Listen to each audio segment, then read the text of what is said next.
మీరేం చెప్పారు? 3, 4, 5 తరగతుల్ని high schools లో కలిపి వారందరికీ సబ్జెక్ట్ టీచర్ ని చెప్పించాలన్నది జగన్మోహన్ రెడ్డి గారి ఆలోచన. మేము దాన్ని క్యాన్సిల్ చేసి ఈ 3, 4, 5 తరగతుల పిల్లల్ని వెనక్కి పంపించేసి ప్రైమరీ స్కూల్స్ ని స్ట్రెంథెన్ చేస్తామని చెప్పినారు. ఈ రోజు మీరు ఏం చేస్తున్నారు? 3, 4, 5 తరగతులను అట్టే పెట్టి మళ్ళా 1, 2 తరగతులను కూడా అక్కడికే తీసుకొని వచ్చి 1 నుంచి 10వ తరగతి వరకు అదే ప్రెమిసెస్ లో ఉంచుతాము. అదే ప్రెమిసెస్ లో ఉండి 1 నుంచి 5 వరకు ప్రైమరీ స్కూల్ గాను, 6 నుంచి 10 వరకు హై స్కూల్ గాను ఒకే ప్రెమిసెస్ లో జరుపుతామన్నారు. ఏమయ్యా, ఎలా కనపడతా ఉన్నారు?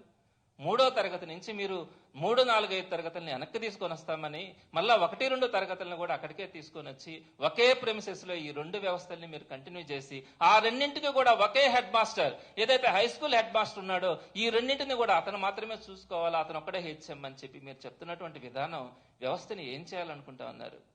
నెక్స్ట్ ఇకపోతే 2వ పాయింట్, ఇట్లా హై స్కూల్స్ ని 1 నుంచి 10వ తరగతి దాకా ఎన్ని